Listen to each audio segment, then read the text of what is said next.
Okay. Welcome everybody to the Monday, October 5th PVC meeting. And it is a recorded meeting, public meeting. And we have 4 agenda items, the approve the minutes, 2 major agenda items, the Sunita Williams topic, an update, and the public safety update. And then we have other business, of which I have just one comment. I don't know if anybody else has other, but we'll cover it when we get into new business. Given that we have 4 people to start, we need one more. We'll move the first agenda item till later.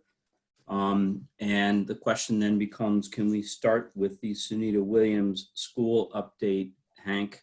And do you have everybody you need? Yes, Steve, apparently Michael Kaskak is in the waiting room. Okay, I'll bring him in now.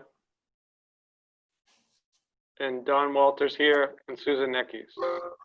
Great.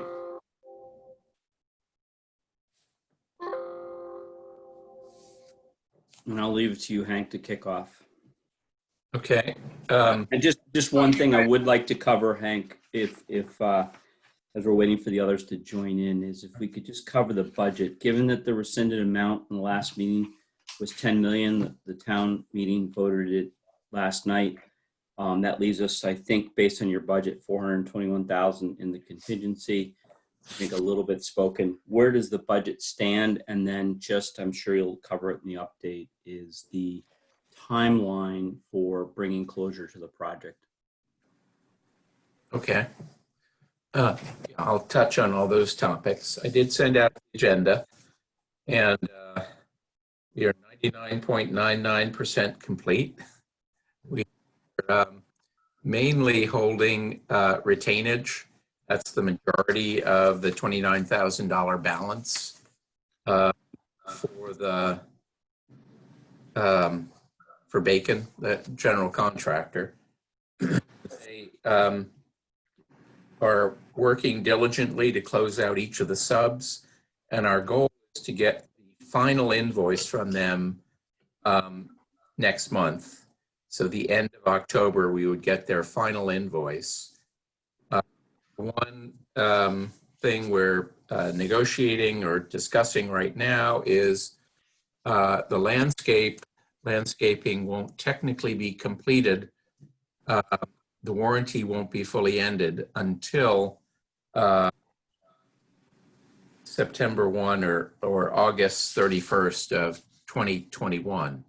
So we are looking to get either a bond or have an escrow for $10,000 cover, making sure that that final amount will be complete. In the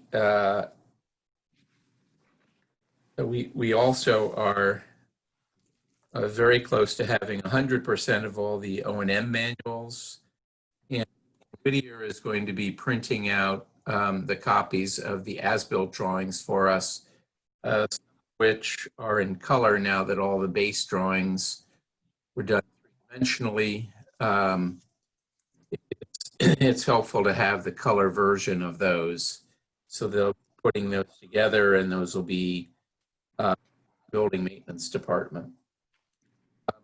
So we did receive the LEED silver rating, and I included the score sheet in the along with the agenda. We achieved that silver with 53 points.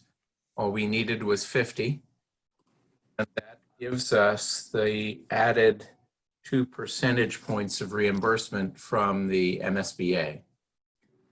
What does that equate to? Do you know? What does that equate to? Yeah, the additional 2%.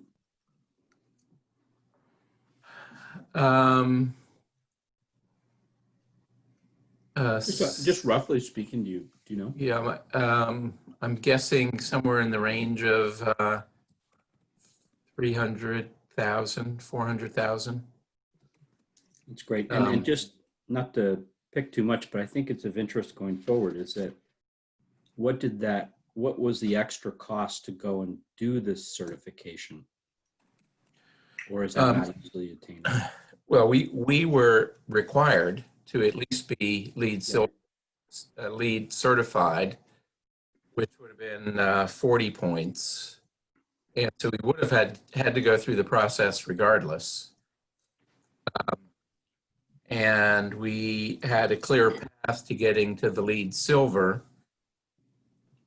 I think that they actually, Catherine, you can correct me if I'm wrong, they have been reimbursing some of that, but we've achieved the point where we billed them for 95% of what our current eligible reimbursables are. And so they aren't paying any further reimbursement until we get through the closure process and the final audit. The submission of the lead certification is part of that final audit.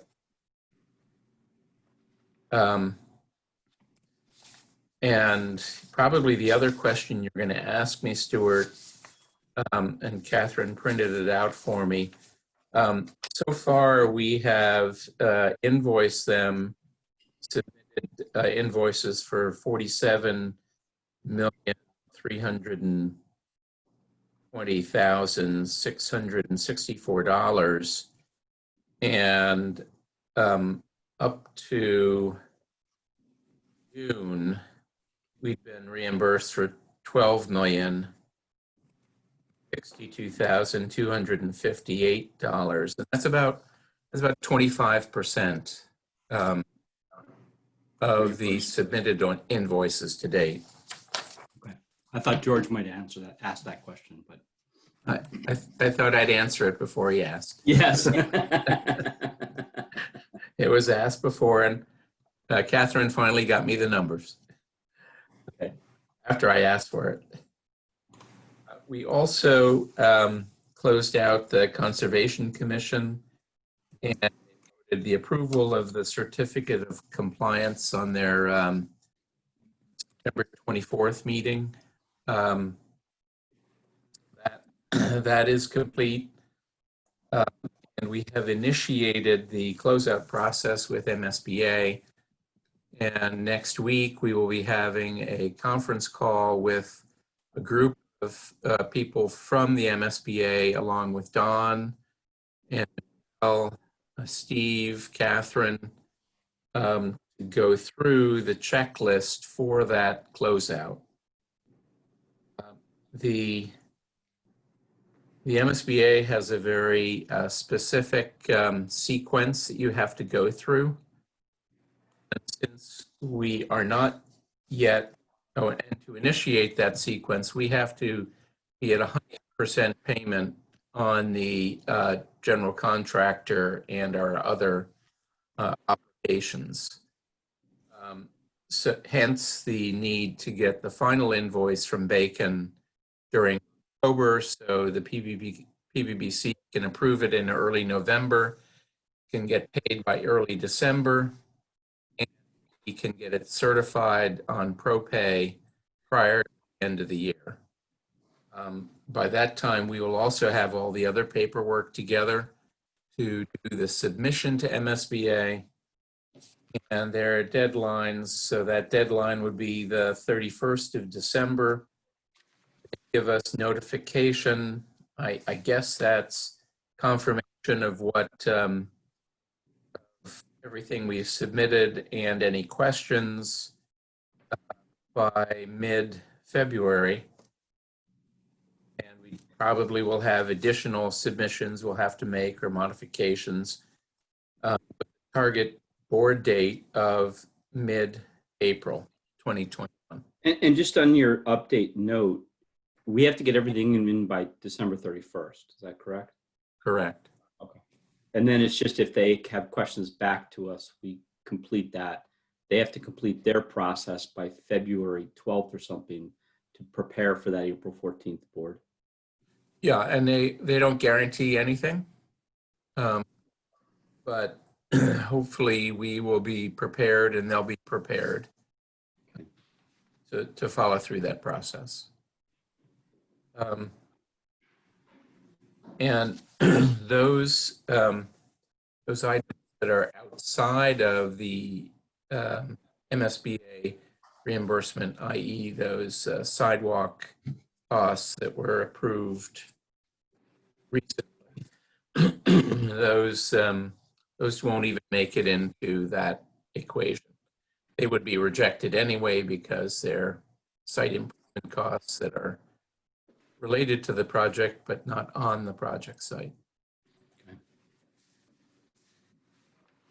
Don, do you have any other points to add in the process? I don't at this time, Hank.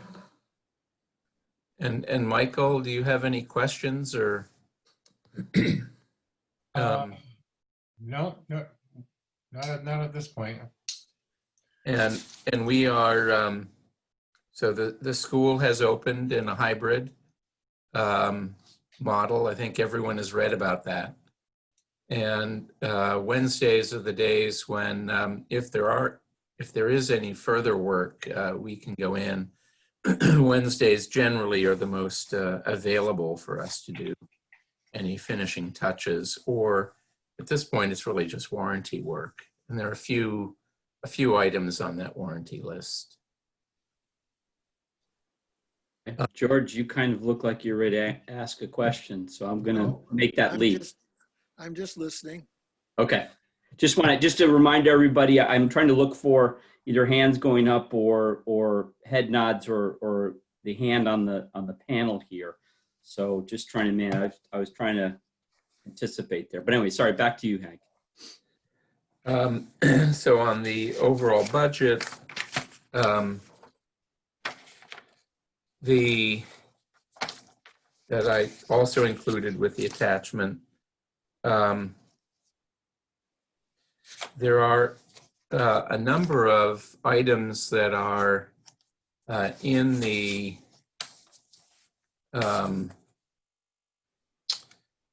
list as being authorized or encumbered, but some of those items we won't fully spend. There's the footnote that I put on the OPM costs, and I added some money back into that category.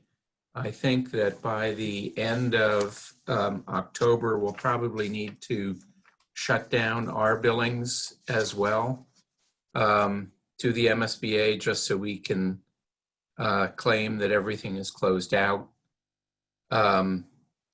even though we still have the process to go through. Likewise with Doran Whittier, there will be some of the $62,000 that's noted as additional services, PSSs, are in categories of work that did not need to be done, or we had allocated funds like for geotech and other things. So we expect that there'll be, with their final invoice, some level of liquidation of that 62,000. We do expect that Bacon will bill 100% of their $29,000 balance. But in the borrowing column, we don't anticipate that all of those $128,000 will be expended. So there is still some question as to how much of that balance to finish will actually be needed to finish, and any dollars that are not used would then just go back into the remaining contingency. In the far right-hand column, I guesstimated at about $90,000 of that coming back. And with that, after the rescission of the 10 million, it left us with a contingency balance of a little over $500,000. Well, And then there are the, there are the anticipated costs, which would include the $49,000 the $49,000 of the sidewalk work. If I may just replay it, let's just say we closed it out today. I'm just looking at the first column, the original budget, which leaves a 10,421,000 and plus contingency. If you don't use the 90,000, that balance goes up to 10,511,571. Correct? Yeah, 10,511,000. Okay, since we've rescinded 10 million, I think Yeah. we should reflect that in here. I think just make a note that, as of date, 10 million was rescinded. Yeah. Really, that's 511,000 that's there. Okay, I got it. I just wanted to make sure I played it back. And George, I know you have your hand up. Is that okay, Hank, if I go to George? Yep. Okay, go ahead, George. My question relates to those items, Hank, that you mentioned. What's stopping us from deciding we're not going to bill anymore for project management costs after October, and we're going to get the final number from Dave Davison for bond costs? Can't we close those items out and move whatever's left back into the contingency? And the same with the architect's fees. We know essentially what we're going to be billed for. At least we can ask them for a final bill. Yes, I already have. Why can't we get final numbers on those almost immediately and move whatever is left of those items back into contingency? Yeah, I think the one unknown on the architect's balance is the actual printing costs, but I've asked them to proceed with that printing so we know that ASAP. Printing costs for the final report, you mean, to the? No, printing costs for the as-built drawings. Oh, The as-built drawings were not part of the contractor's final requirement. And we went back and forth a lot on that. But everything that was submitted is on Procore. We do have it digitally. And I do want to have hard copies so that building maintenance has hard copies as well as the digital copies. why can't we get those? Aren't those finished? There have been a few stragglers and in terms of the filed subbidders submitting their as-builts.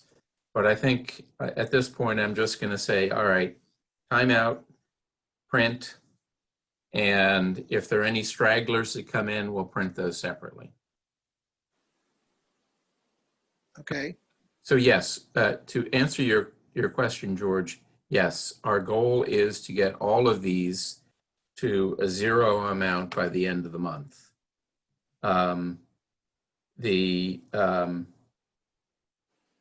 The tech budget and the FF&E budget, we do want, we do need clarification. We need to make sure that, for instance, there were printers that were ordered that were rejected, and then there were replacement printers that came through IT, and we just need to make sure that any obligations we have are paid out. And since we're well over the cap that MSBA will reimburse us, it's not really part of the MSBA's equation.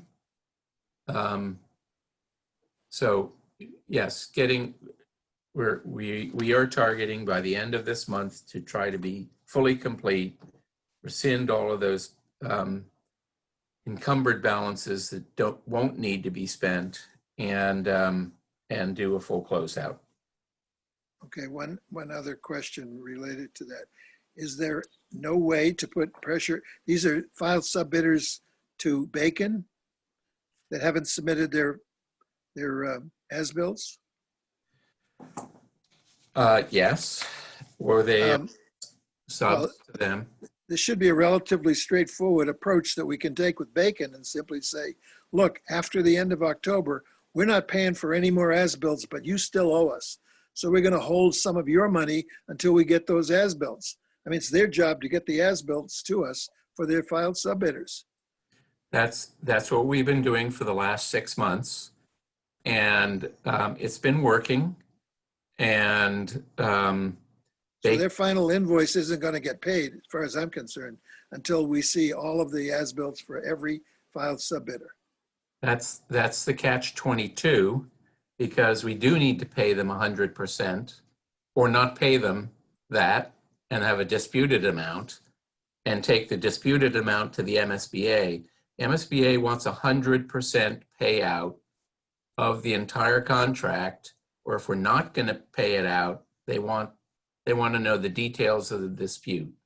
I'm trying to resolve it amicably, and we are 98% there. Okay. Time for them to play hardball with their filed subbidders, though. Yep. Absolutely. Okay. Okay. Hank, anything else? No, other than the invoice. Okay. So I've got one invoice, correct? Correct. Okay. So we have one invoice to approve tonight. So I'll put forth the invoice, which is from Bacon Construction. It's requisition 36 through September 2020. It's out of the general contracting budget for $9,066.41. Do I hear a second? Second. Thank you, Richard. Any questions? Hearing none, coming to the vote, and I will do a roll call per the meeting rules. Okay, Richard, Aye. George, Aye. Irwin, Aye. Stewart's and I, Michael, Aye. Susan, Aye. and I think I got everybody, right? Yep, perfect. Okay, great. And I don't see anything more, Hank. Any other? I have one more question. George? The other question I have is, we have in our ACL the amount of money for the sidewalk work, correct? That's correct. When is that work going to be anticipated to be done? I will have to check. I know they're trying to get it done this year, prior to the asphalt plants shutting down. But I don't know exactly what their schedule is. Well, how does that affect our closing out the project? If they all of a sudden can't get it done until next year, is there a way to transfer that budget amount to the DPW budget for next spring so that it shows up as being paid out under our project? So it's off our books essentially, but it's on theirs. Well, we just need to deal, I believe, with the MSBA numbers. We haven't told them yet, for instance, that we've rescinded $10 million. And it's really not of interest or pertinent to them. I understand. Because, I'm looking at the long term that we want to, at some point in time, close out the entire project, not just with SBA. But if we're able to transfer that amount out of our budget into their budget as just a paper transfer or line item transfer, is that possible on this project? Or do we have to show it as a line item and hang on to it until whenever it's done? well, given that we can't close out with MSBA until mid-April, I would think that we can be relatively well assured that that work will be done prior to that point. If not prior to the asphalt plants closing this winter, then early in the spring. Okay, but they are anticipating trying to get it done this fall. That's what I'm told, yes. Okay. And you know how it is. It's weather dependent. And they've had very good weather and they've been doing a lot of paving. Yes. So we should know in another month's time, correct? So if in a month's time, Yeah. most asphalt plants, I think, start to wind down by the mid-October, November, unless it's really, really Oh. warm. But Some I of them suspect can they'll run reopen all the us. way through, but do we just push this to the next month? And then if it is going to become an issue, I think, George, your point's very relevant, is what do we do with that particular action? Yeah, we also, but it's, as I say, it's sort of yes, we want to close the overall project, but we can't do that, George, until we get closure with the MSBA. And that gives us a window of time in which to get this other work done and close that out. So Okay. we're still in the same fiscal year. I think we can handle that. Anything more, Hank? No, there was, let's see, there was a parallel invoice, was there? That might be appropriate. I want to do the school master plan invoice because I've got Yes. Sue here. Is that okay? Yes, we have Susan here, yes. Okay. So, Catherine, I'm gonna, if everybody's okay, we're all done with Sunita, correct, Hank? That is correct. Okay. So I have one thing just to add, just procedurally. I don't know if you guys realize it, but when I came in, I could hear everybody coming in. And I don't think you knew I was here, but I could hear everything. Not that you were saying anything that was terrible, but just, I don't know if you're aware of that. So, Yeah, were you able to hear attendees- everything? attendees can hear everything. Yeah. Oh, okay, from the beginning, because it was a Once the little bit meeting before starts. 7. Yeah. Right. The panelists are us, and the attendees aren't visual, but they can hear everything just as if Okay. they're in the auditorium, and then we move in and out between panel and attendee. Okay. So yeah. I just wanted to make sure that you knew that. All right. We would, Thanks we very would much. wait, we would wait to see your face before we said anything bad about you anyway. It wasn't me I was worried about. It was a few other conversations. But anyway, everybody have a good night. Thank you. Okay. Thank so you. Before we close, so we'll close Sunita Williams out. We will vote the next item, and then we will kick off the public safety. So I would like to put forth the invoice relative to the school master plan study for Dorn Whittier September services out of the architectural budget for $7,615.05. Do I hear a second? Seconded. Thank you, George. Any questions? Seeing none, hearing none, we will go to the vote and roll call. Richard, Aye. George, Aye. Irwin, Aye. Stewart's and I. Sue? Aye. All right, great. Stuart, can I just mention one thing? Yep, go ahead. Oops, you've paused. Give it a second to Tune in. digital pause. There you go, now you're back. Oh, sorry. I wanted to just mention that the school committee is holding a public hearing tomorrow evening at the start of our meeting on the school master plan. So if you're interested, you might want to tune in. I'm glad you said that. I had it on my list for the other business to make some comments because Okay. I know that Ann Galati had put out a note, which I thought was very well, a lot of detail. You guys have a lot of hard work ahead of you tomorrow, if I can dare Always. say. Always these days. Okay. Yeah, I think it's a very, very challenging topic, but I hope we, in the project, we're able to help you guys position the insights. So good luck tomorrow. Thank you. Okay. All right, we will close down that item and that. And now let's go to the public safety, and I'll turn to you, Ken, I believe. And we've got an update, and we have many invoices at the end that we have to go through. But Ken, Yep. over to you. Steve Gentile, can you allow me to share my screen? And do we have everybody in that needs to be here? Miles looks like he's in the attendees. You may want to get him in, Steve. You should be able to share it, Ken. Steve Gentile, can you make sure that Miles comes in and Jean Voloshin as well?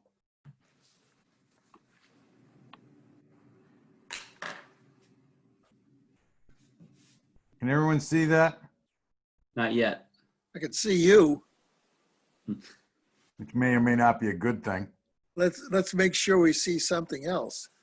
Miles is down in the Caribbean. I like that. Is he really? Yeah, look at the palm tree behind him. Oh, I see. He's got the palm He trees. skipped off on the project. I like it. Yes, we can see your screen now. All right, there we go. Okay. Let me get the blue. Try and get the blue off there. The blue doesn't want to go off. That's Just all right. because you're highlighting it. Yeah, but I push it and then it just comes back. So whatever. Okay. Do we have a Um, quorum? Do we have a quorum? We do Stuart? have a quorum. Yes, we do. Okay. Jean's now, I believe, Jean, you moved Jean in, did you not, Steve? The chief's there too? Yep, I'm on. Yep. Yep. Great. Okay. All righty.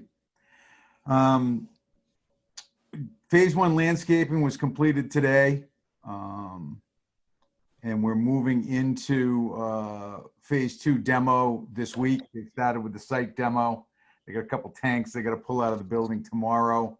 And then they'll be able to start knocking the building down on Wednesday. Comm system is complete. We got the, excuse me, got the permit sign-offs in Dedham, including the Concom compliance sign-off. And we're waiting on Dave Roach to get the 2 back to the contractor for the 2 in Needham. We've got a problem with the with Eversource. Some of you may know the transformer that is for the, I guess now we'll call it the old public safety building.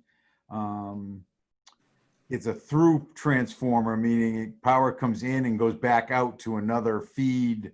It's not just for our building.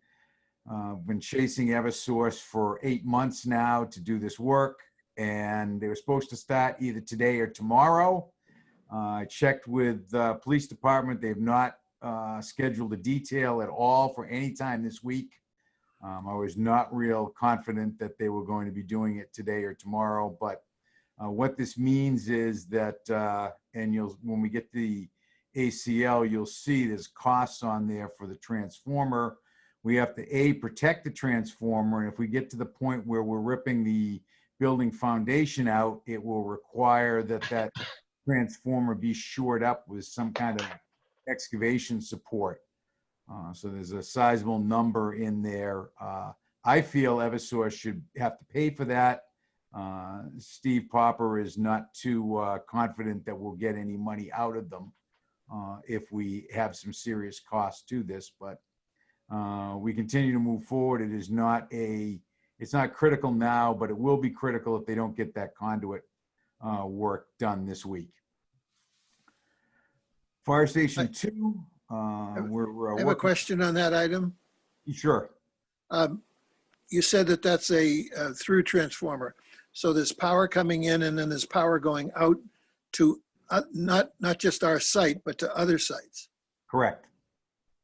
And so how are we going to be able to demolish the building if there's power going out to another site? We got to make sure we don't touch any of those conduits. That's the crux of it, George, is that Okay. we need to protect the transformer, which is fairly simple.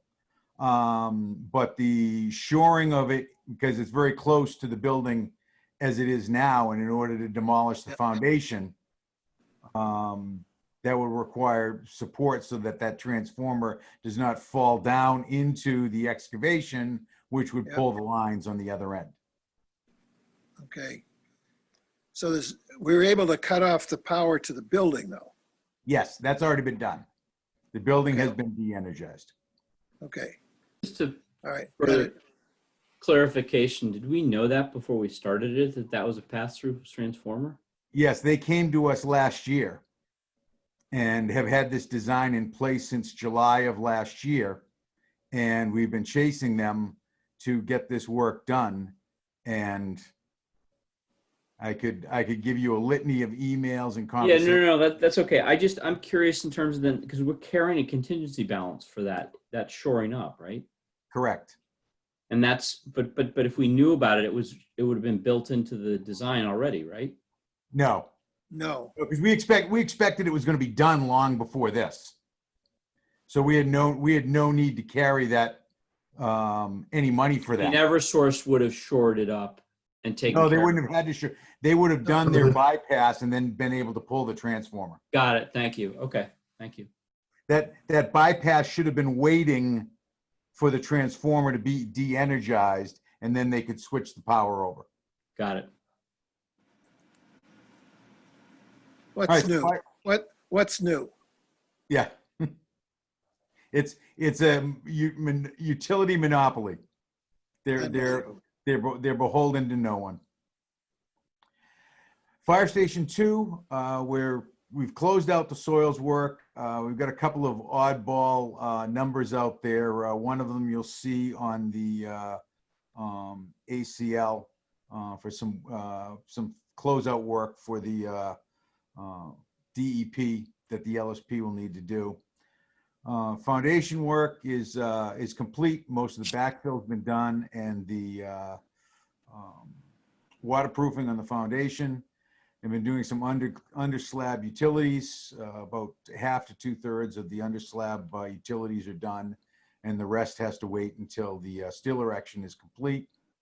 The stair and elevator tower masonry is ongoing. Actually, 2 of them are done, and they're finalizing stair tower 2 now.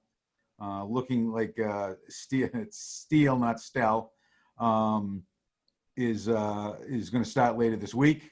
I'll be bringing the steel in and working on that. We're still looking at substantial completion in that September, October timeframe of next year, and PD substantial completion in January, February of 2022. If you look at the, there's some dates on the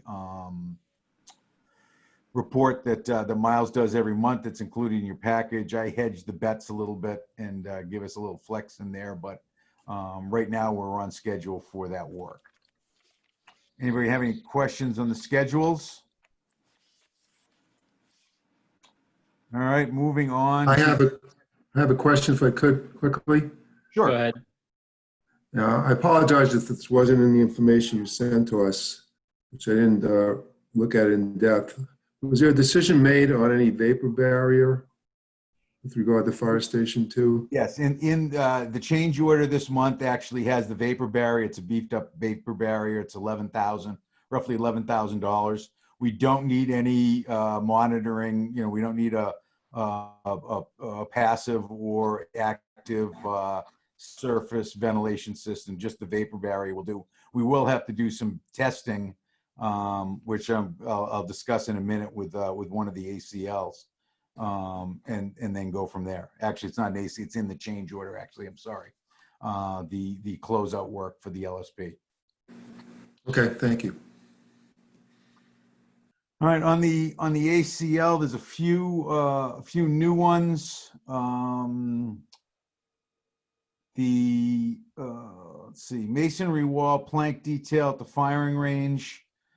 This is a detail that was omitted on the drawings. I think this number is going to come in less than this. I don't know, Miles, if you have any further pricing on this. I believe we got pricing in today, Ken, but I don't think it is all inclusive. At first glance, it came in around 10,000. I think they overlooked some things. So you might realistically end up somewhere between the 10 and 40 we figured after reviewing it. Okay. Can you explain specifically what that is? The plank for the firing range.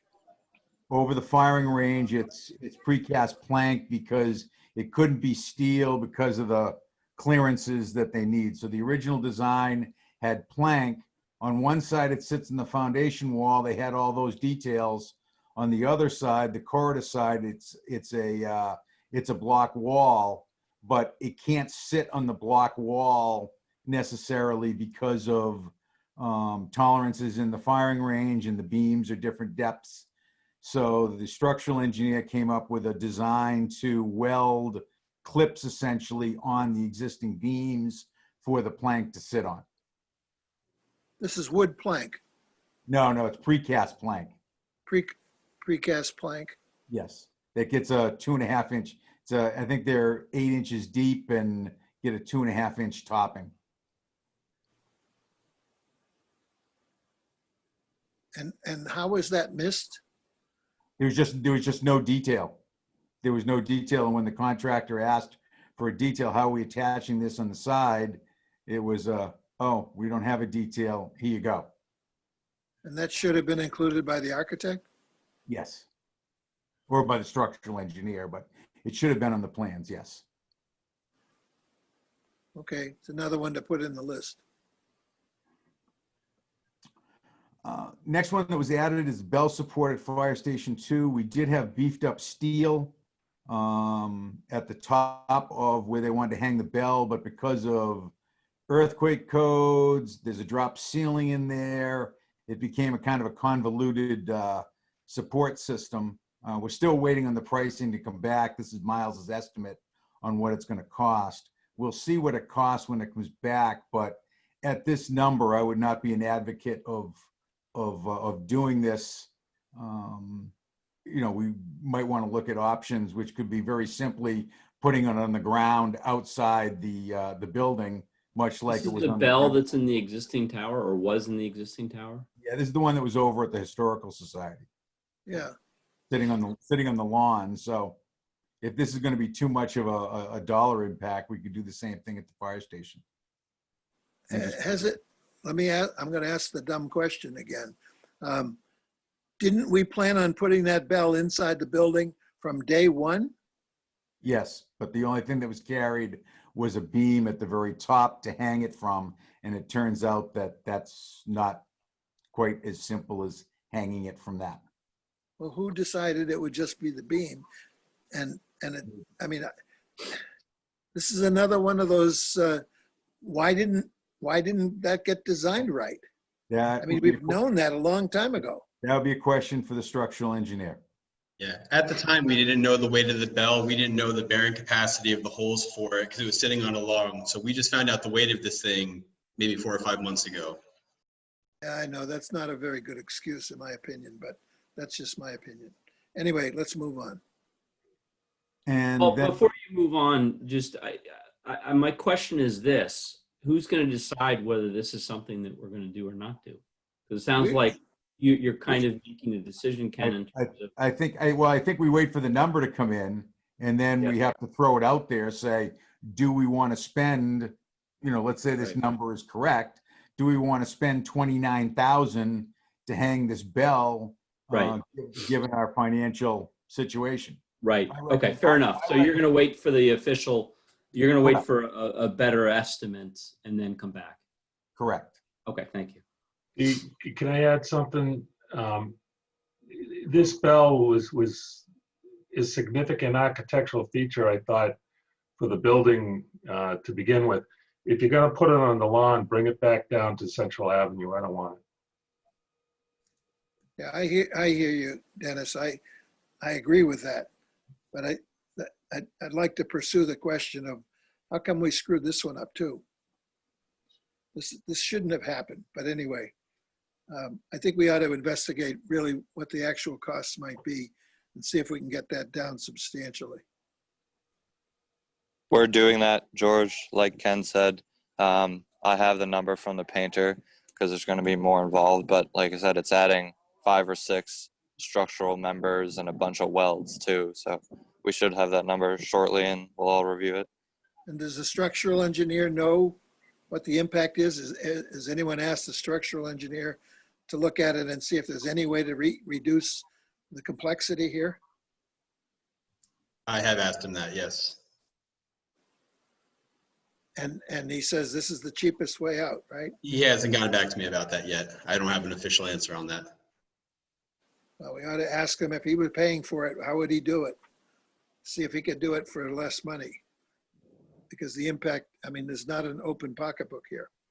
Anyway, let's see what we can do to get the price down, I think. I'd like to see it hanging in the building. That's what we originally, I mean, from day one, we thought it would hang there. Right. And we didn't think it would cost any $29,000 extra just to put it in there. I thought the price was included, but anyway. Go ahead, Ken. Last two small ones, a control panel power for the pre-action fire protection system and the egress gate extension at stair 1. It's a hold open device to keep the gate at stair 1 open and then gets released during a fire alarm. So that's the ACL. Anyone have any questions? Yeah, I have a question if I could, Stuart. Go ahead, Erwin. Ken, can you give us a sense of how these changes compare to the burn rate that we've been sort of anticipating kind of on a monthly basis? Sure. Last month, this month, if you back out of the change order, if you back out the soils related items, I think the number was $25,000 roughly, if I can look here real quick. Those first three items don't count against it, so to speak. So the other ones total close to $28,000. Last month was 92,000, but one of them, one change order alone, 55,000, was the revisions to the traffic signal system in front of the fire station. And then we have, not including COVID or soil stuff in the ACL, I think it's 221,000. So it's, you know, on average, it's close. But all it takes is one wackadoo one, and it can throw the month out of whack. Like, for instance, the backlit signage at Fire Station 2, which we're looking at as a value engineering item, is 47,000. This plank detail is 43,000. So all it takes is one like that, and it can throw a potential, you know, month out of a particular month out of whack. But so far, for the last 3 months, since we sort of settled on that number, we're running pretty close. I'll just make a suggestion. Maybe you've already thought of this, but it might be a good idea to just have like one number, kind of a rolling burn rate average from month to month. You know, we averaging 70,000. If we get a bad month, does that bring us up to 75,000? It might be an easy thing to track on a month-by-month basis. And I did think about that, Erwin, and I did plan on doing that, but I didn't want to do that until we sort of got the soil stuff out of the way and That's fine. Work that stuff out of the. Yeah, that's fine. It's just something that you could see like immediately and kind of get a sense of. Sure. Yep. No, I can, the soil stuff isn't going to play into that, because that's going to be all in another pot of money that we're asking for completely. Right. I'm just trying to, what I was saying, George, is I'm just trying to clear out all the stuff that was sort of in the ACL, if you will, when we said it was going to be 80,000, because some of these items have been in there for a while, like the electrical and security revisions at PD headquarters and Fire Station 2. Those were on the ACL, so you got to kind of back those out. And I'm just trying to get a handle on what was on there, and really doesn't factor into that. And that's what I tried to do with that $221,000 number I quoted earlier. Yeah, I'd just like to go back to what you were saying, Erwin, and I tend to agree. I have a question on the winter conditions, but before that, on Erwin's point, is that, you know, we're having to manage through to May with what we have, and because the FinCom and the Select Board, in terms of going after the additional funds, would not take place till then. Also, we would have a better idea over the next coming months that if we were on track, we'd be at that estimated number I think we talked about in the previous meetings. But I think it's important, Ken, that we start to look at these numbers. Obviously, if 1 month something gets out of whack, like this month right now with the 50,000 extra, you know, you've gone from 80 to 130, but, you know, maybe next month it's down to 40. So it averages out. But I think we should be tracking to that just to have that indicator, because I think the concern I would have is, you know, do we actually have a greater push as we get into the spring to go back to my simple terminology of financial gymnastics. So I don't think we need to get into it now, but I do believe what Erwin's suggesting is important. We just start sort of tracking what that burn rate is. And I can do that. I can put that on on the report starting next month. And I would also like to ask that we have what we produced, I think, in August, where we took the summary numbers, what was design errors, what was, completely out of the blue stuff, and just keep that moving along, because that's for the packet representation.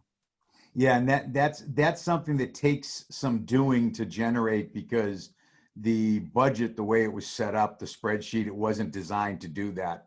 So I have to almost manually do that every time.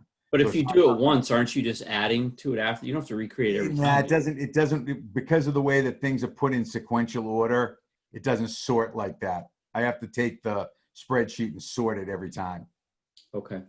I think something like that would be fine every 2 or 3 months. But if we could keep that rolling number and show what's happening to the burn rate, I wouldn't be a bit surprised if people on FinCom aren't looking at this every month, and they're going to sooner or later ask the question. It's been 2 months or 3 months. How are you guys doing? And they're not. It wouldn't surprise me for them to start asking that. Same with the select board. I think others are going to be asking for it, George. I agree. And I don't think it should be that hard to do it. We've already got sort of a baseline. All we're doing is adding to it.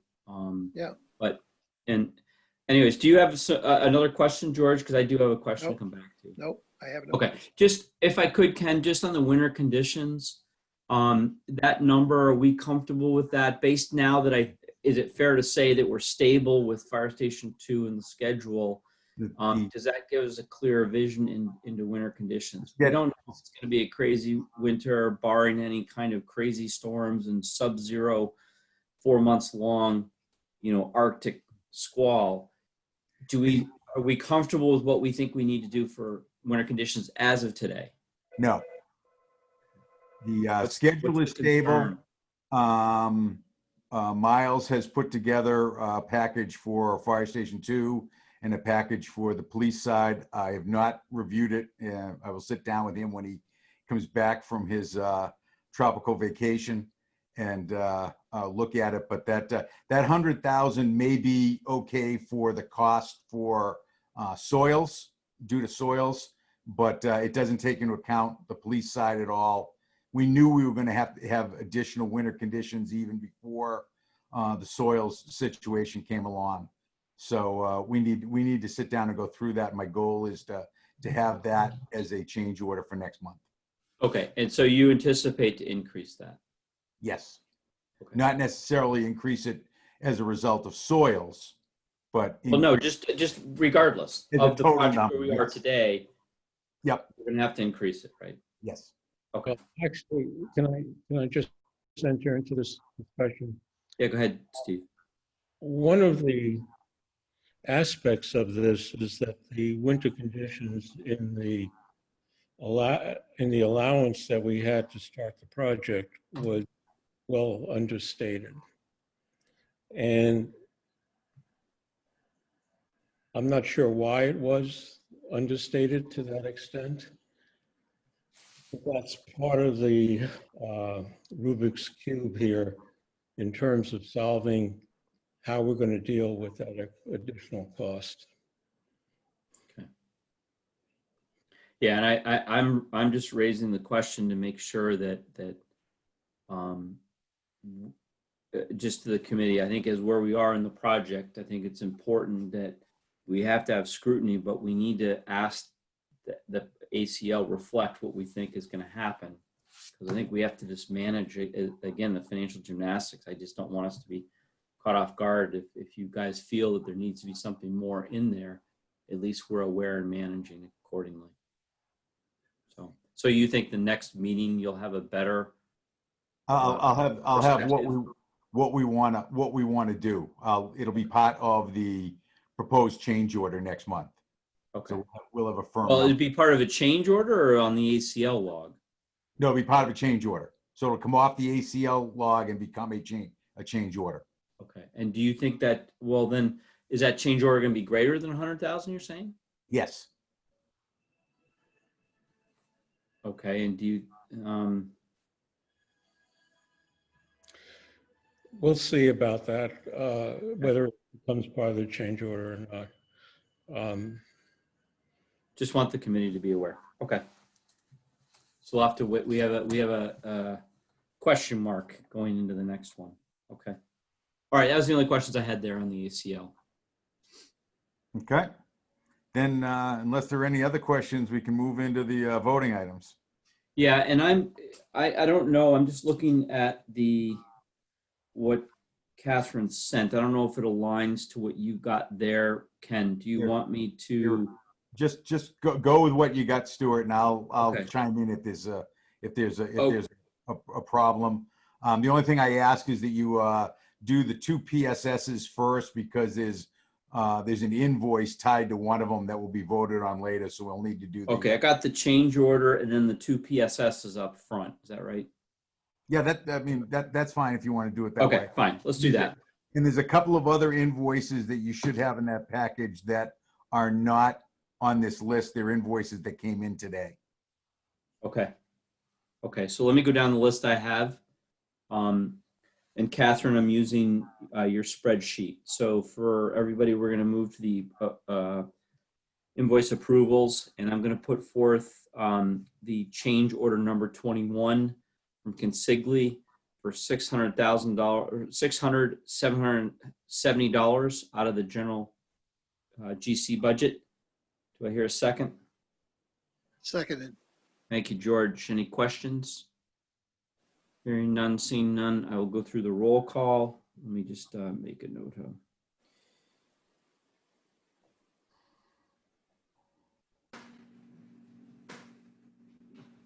Okay, sorry. All right, Richard, Aye.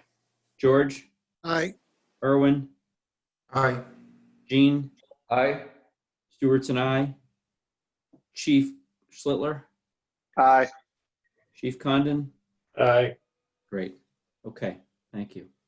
All right, I'm going to put forth 2 PSS invoices from Castle Booz Allen, Booz Associates, sorry, for PSS number 37 Geotech Services, coming out of the architecture budget for $4,627. And the second invoice is from Castle Booz, PSS number 38. For Excuse me, license. Stuart. Yep. These are actually change orders. They're additions to the contract amount. These 2 PSSs, their new PSSs 37 and 38. So they're not invoices. They're change orders, basically. Thank you. So Yep. I will assume that rephrase is taken, and just that these are the change orders. The first one was $4,627. The second one is for licensed site professional services for $50,100 out of the architecture budget. Do I hear a second? Second. Thank you, Irwin. Any questions? Seeing no hands, no handshakes, faces. Okay, great. I'll go through the roll call. Richard, Aye. George, Aye. Irwin, Aye. Jean, Aye. Stewart's and I, Chief Schlittler, Aye. and Chief Condon. Aye. Thank you. Okay. Now we'll go into the invoices. Apologize. And we have a couple of sets. So the first set of invoices, I will put forth, actually, I'm going to put one separate here, excuse me. Invoice for Consigli, requisition number 20 through September 2020, out of the general contracting budget for $1,366,307.53. Do I hear a second? Second. Thank you, Richard. Any questions? Seeing none, hearing none, coming to the roll call. Richard, Aye. George, Aye. Irwin, Aye. Jean, Aye. Stewart's and I, Chief Schlittler, Aye. Chief Condon. Aye. Thank you. Okay. I'm going to put forth a packet of 3 invoices from Castle Booz Associates. The first invoice, they're all out of the architectural budget. The first invoice is for September 2020 services, $35,752.94. The second one is for Geotech Services under KBA, $4,627. And the third invoice of the three is the September 2020 Services Acoustical Consulting for $2,315.23. Do I hear a second? Second. Thank you, Gene. Any questions? Hearing none, seeing none, coming to the roll call. Richard? Aye. George? Aye. Erwin? Aye. Gene? Aye. Stewart's and I. Chief Schiller? Aye. Chief Condon? Aye. Great. I'm going to put forth three invoices from Wesco under the FF&E budget. The first one, they're all for dispatch consoles, but there's three invoice amounts. The first invoice amount is $4,634.34. Second invoice amount is $26,636.08. And the last amount is for $59,336.19. Do I hear a second? Second. Thank you, Richard. Any questions? I think the first number was 35 cents. Yeah, I'm checking that, George, to see whether that's a typo on my part or not. I have 35 cents on this listing here. Oh, you said 34, but if it's 35, that's correct. Yeah, $4,634.35. Okay, great. Okay, sorry about that. Any other questions? Great. Okay, coming to the roll call. Richard? Aye. George? Aye. Erwin? Aye. Gene? Aye. Stewart's and I. Chief Schlittler? Aye. Chief Condon? Aye. Okay. I'm going to put forth several invoices. Bear with me. Just want to get through them all. They're all for the tech budget. Okay. The first one is from Motorola Communication Services, $39,391. Second invoice is Oker's Company for Aruba Wireless, $335.20. Next one is from Oker's for Aruba Wireless, $1,768.29. The next one is Oker's Company, Aruba Wireless as well, $4,200. The next set is Oker's Company Audio Video Equipment for $8,010. Next one is also Oker's Audio Video Equipment, $19,989. Next one is Oker's and Company Audio and Video Equipment for $78,606.18. Next one is Oker's Audio Video Equipment as well, $1,979. Next one is Oker's Company Audio Video Equipment for $36,626.79. Next one is Oker's Audio Video Equipment, $23,200. And the remaining invoices for this batch is Harbor Networks. It's a 10 SIP license. I think that's a digital license for $355. Harbor Networks for another license for $35.50.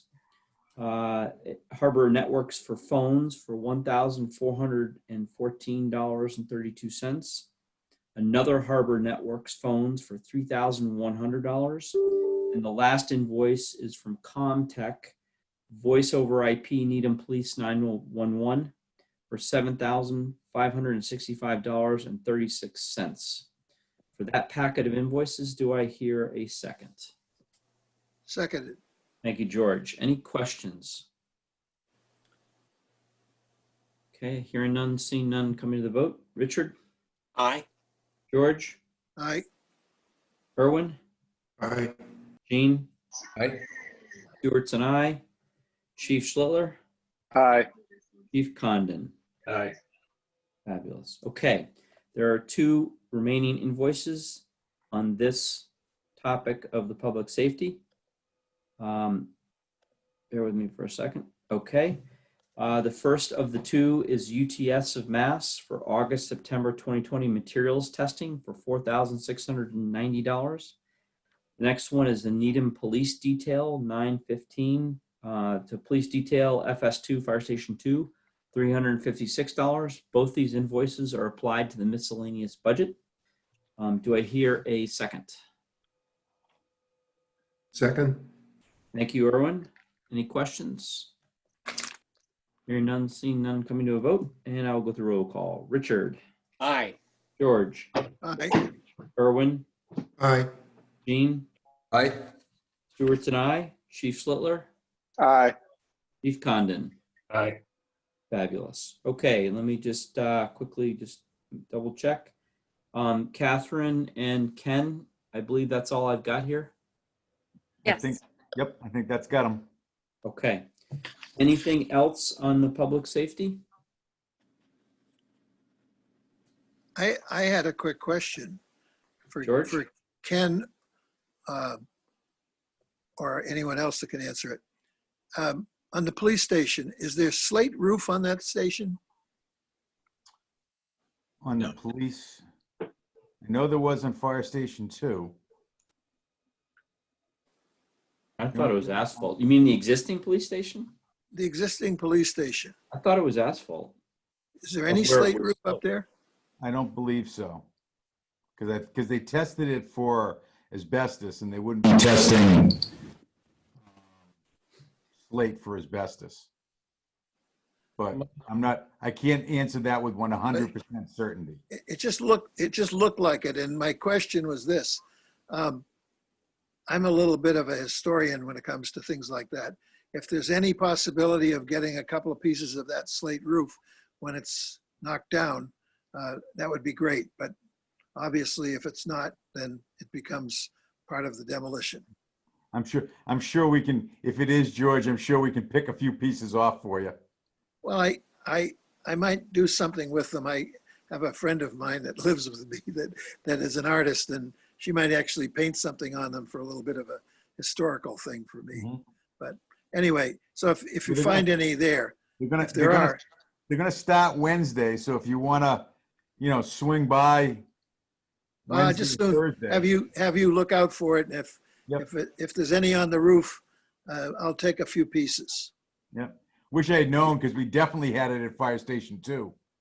Yeah, I forgot to even ask. No worries. I'll keep an eye out. Well, they're nice because they come with 2 drilled holes in them. So you can, because of the way they mounted on the building. And so you all you have to do is string something through it, and you've got your whatever to hang on the wall. And if you put something on the slate, it's Well, great. you hope the demolition doesn't break them apart. That's what. Well, it might some, but it probably won't break them all apart. You'll be able to salvage some. Yeah. Okay. If there's any possibility, I'll take a few. Okay. Deal. Great. Thanks. Okay. Anything else on public safety? If not, Chairman? we'll. Go ahead, Richard.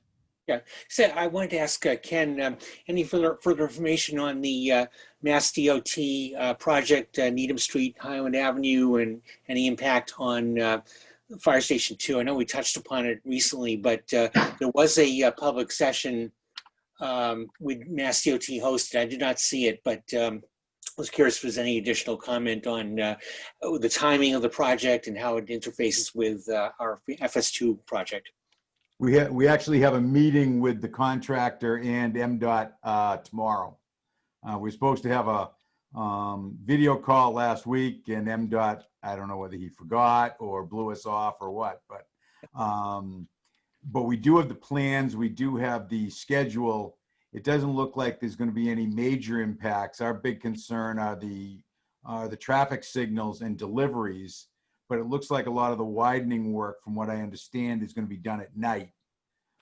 So we may dodge the bullet there, but we'll get some more details tomorrow to some of the remaining questions that we have. Terrific. Thank you. Okay, great.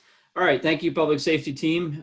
For the committee, we do have a couple of additional invoices to. Thank you, guys. Thank you. Gals. Thank you. All right, we'll see you. Thanks. Bye. Thank you. Okay. Catherine, I have Ridge Hill Memorial Park and High School expansion left. Yes. Okay. So for the committee, we do have the following invoices. I'm going to do them in groups They're much smaller than the previous project of public safety. The first one is the Ridge Hill demolition study. There's 2 invoices. They're both from Dorr and Whittier. The first invoice is for August services for $12,675. The second invoice is Dorr and Whittier for the September services for $4,875. This is in the architectural budget of this program. Do I hear a second for those? Second. Thank you, Richard. Question, George? I do have a question. Are we responsible for that from PBBC? Are we just the vehicle that they're using to process the billing through there? You're the vehicle. We're just a vehicle. We're just, just submit the bills to us and we'll pay them as long as there's a budget for it. Actually, I think they get paid through the town manager's office. But the question really remains, why are we doing this and why isn't this just being done by the town manager's office? I mean, this really isn't our project. No. I think it would be helpful if the committee provided some oversight to what we're doing for the town managers. Well, we haven't been involved at all in this project, Steve. Well, you I mean, have. really, Mike, I think, did provide you with a briefing of the results of the estimate. Well, I understand that, but that really hasn't been the PBBC's project. It's been a project that was done for the town manager. I'm not saying that you guys shouldn't have done that. You guys work for the town. You've got to do what they ask you to do. And it's not that big a deal to do that. My point is, this hasn't been a PBBC project. Why are we now assuming that it is a PBBC project? And that's why I say it appears that all it is a vehicle for processing invoices. Why don't we just let the town manager's office process the invoices? It just doesn't make any sense to me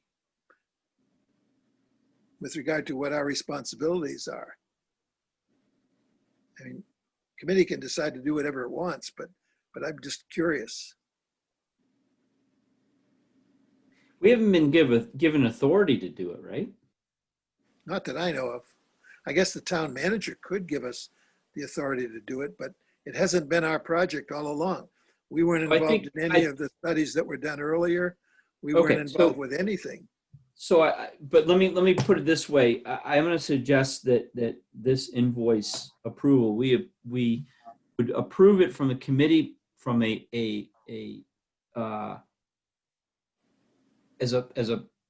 have not been given authority to manage the project, but based on our review of the invoices, we would approve them. Is that a fair statement, George? That'll work for me. Okay. Well, but I think though, it's more of a rubber stamp though. Okay, but I think the project's small enough, and I think that when we had the discussion last time about the project, we did spend some time, and I felt there was fair consideration from the committee for what it was about. However, I don't think the financial implication and us reviewing it as well as giving a ceremonial approval of invoices is at risk. Any other committee member have a concern about that? I think if there is concern, then we should ask for the approval or be put in an approval position before we take the formality. Erwin? What's going to happen going forward? Are there going to be more invoices, more decisions we have to get involved with this project?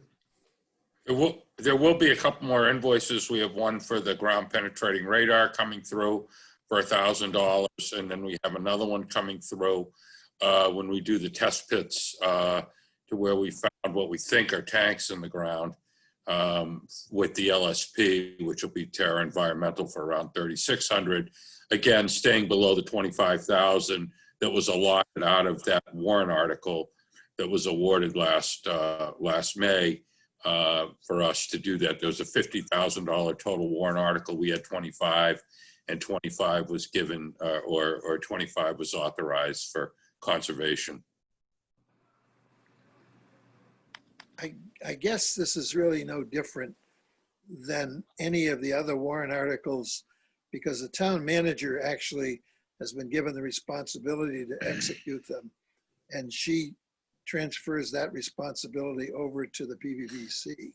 But this I one think- has not been transferred over, George. So I think that Not we should- officially, right?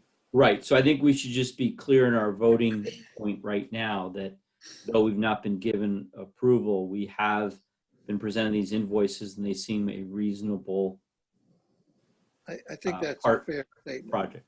So we should reflect that, Catherine, in the vote, I guess, is that, we do not have formal authority, but we do have, from discussion, seem to approve the invoices based on the vote. See, theoretically, Steve could just approve these himself Yeah. under the authority of the town manager. It never even has to come to us. Yeah. I don't want to belabor it too much, George, but Erwin, you had a question? No, I was going to say, is there any advantage to keep doing it this way, or should we have it officially transferred to us, or should we just leave it as is? Is it going to be just very short term? I don't want to make too much of a big deal if it's not necessary to be making a big deal. My view is it's almost over with Correct. one more invoice. And I think that what we should do is I think moving forward for anything that we're going to have to vote or discuss, I think before we take that on, we should have a discussion as a committee about what the ask is, just like what we asked last meeting on the awareness of, not the building maintenance, it was something else. I can't remember off the top of my head, but I think the greatest concern the committee has, I'm speaking for most of you, so please overrule me if so, is I think it's just the risk of if anything goes wrong or if anything gets decided down the road, town meeting, anybody else decides to say who made that decision and we're formally in a vote, I think we owe it to the respect of the purpose of PVC. So I suggest what we do is use the language that we talked about, yay or nay these invoices. We have one more invoice coming back down the road from what Mike said, the radar stuff, close this out, and then just ask you, Steve, for your help, is if we are going to take any of these non-committed projects to the PVC, and we just have a discussion before we start, so at least we know where we stand. Just to reiterate, Stu, we'll have the final invoice from Dorn Whittier once this other information's in, and we'll have the GPR, the ground penetrating radar invoice, and an invoice from Terra Environmental for the $3,600 for the soil sampling. Okay, all right. I think when those come in, we could have a short, you could help just give the Sure. perspective of the invoices and what they're related to, and if we Of course. feel there's a difference, Of we can course. do whatever. Okay, all right. If there's no more questions, we'll go to the roll call vote. Richard, Aye. George, Aye. Erwin, Aye. Jean, Aye. Stewart's and I. Okay, two more invoices to approve. The first one, which will be on its own because it's part of the Memorial Field Park House. Excuse me, Memorial Park Field House. It's for Winter Street Architects.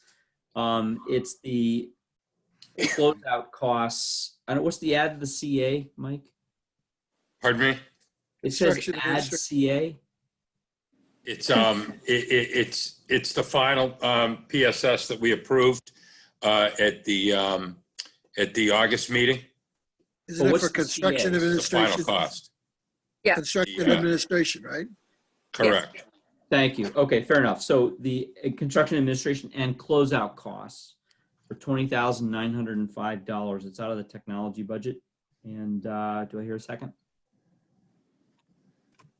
Second. Thank you, Erwin. And any questions? Okay, hearing none, coming to the roll call. Richard, Aye. George, Aye. Erwin, Aye. Jean, Aye. Stewart is an aye. Okay, and the last invoice of the night is the high school expansion project. That's the invoices for ENE Systems for the modulating actuator coming out of the miscellaneous budget for $2,647.13. Do I hear a second? Second. Thank you, George. Any questions? Hearing none, seeing none, coming to the vote. Roll call. Richard, Aye. George, Aye. Irwin, Aye. Gene, Aye. Stewart's and I. Okay, that's it for invoices. I just have two comments. Any other invoices, Catherine, did I miss? No. Okay, great, good. That puts that out there. I just have two quick comments to the committee. Is that one is, as Sue Neckes had mentioned, the school committee is meeting tomorrow. I think if you have any interest, I would recommend listening or attending, however you want to put it. I think it's a big puzzle. I'm not making a comment here to open up a big discussion, but I just encourage us all to watch that, because I think it's going to be interesting to see how they take the information and all the work that's been done and come to the final vote. And personally, I think it's going to be fascinating after that is how the town deals with the costs and how they orchestrate all those pieces. And lo and behold, if it truly does get voted, I expect in the next couple of years, we could be facing some big projects and decisions. But anyways, I encourage us all to go if you have time. Presentation is at 6:30, as you Yeah. know. It's at Thanks. 6:30, but the vote isn't until about 8:30. Yeah. But the discussion is at the presentation. Correct, at 6:30. Yeah, I'm sure there'll be a lot of discussion. Okay, Between great. 6:30 and about 7, I think it is. And I just have one housekeeping item for the committee, and that is that if you guys could just check your schedules and make sure that the remaining meetings at the bottom of tonight's agenda, you see the October, November, all the way through the February meeting dates. If you guys could just make sure you check your schedules. And I don't know if it makes sense to others, but does it make sense, Steve and Catherine, to send out invites to the meeting? I know we haven't done that in the past, but with all the digital stuff going on and you know, Outlook calendars, whatever, do you just send out an invite, or would that go against the public meeting law?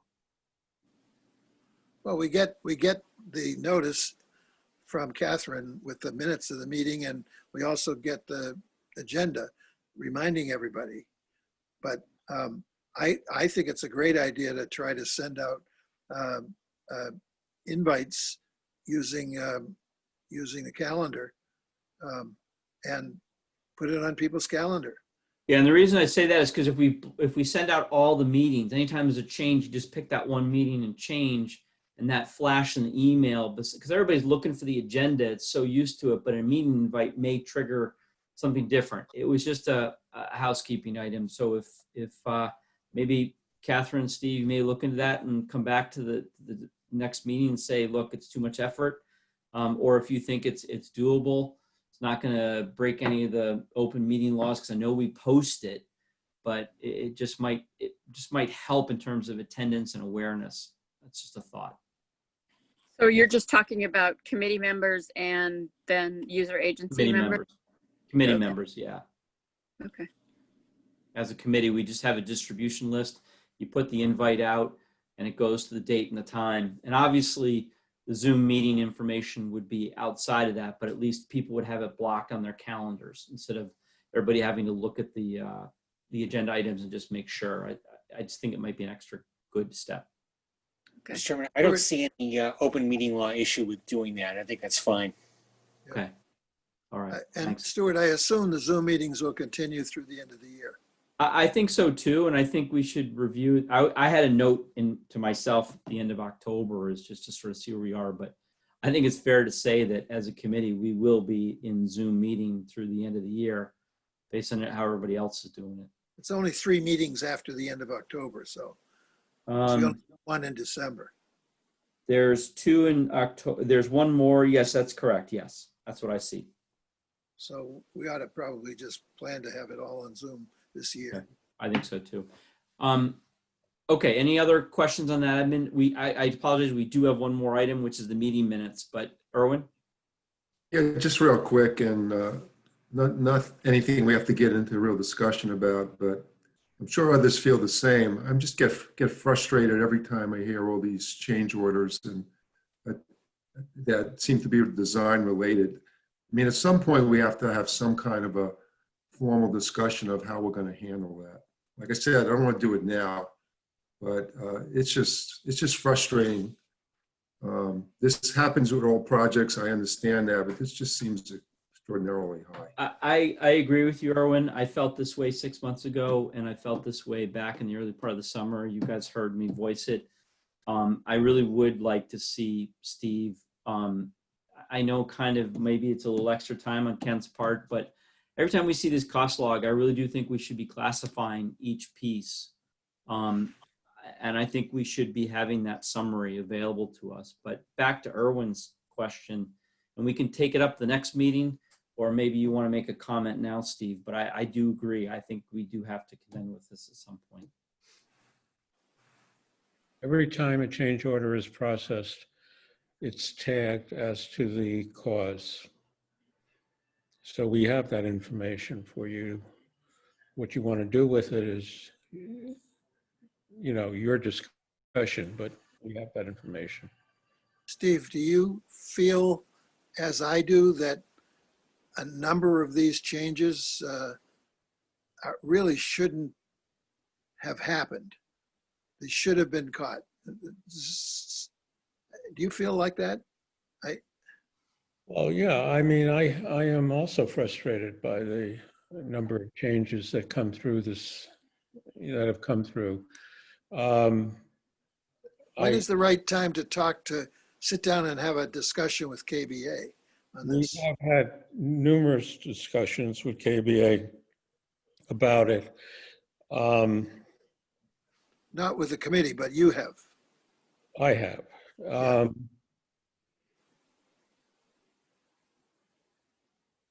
And the contract documents are completed.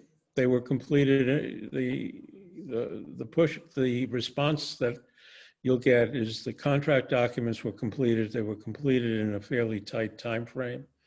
That excuse has come back from both KBA and Consigli, who does have some responsibility for reviewing those documents before they were issued and a GMP was arrived at.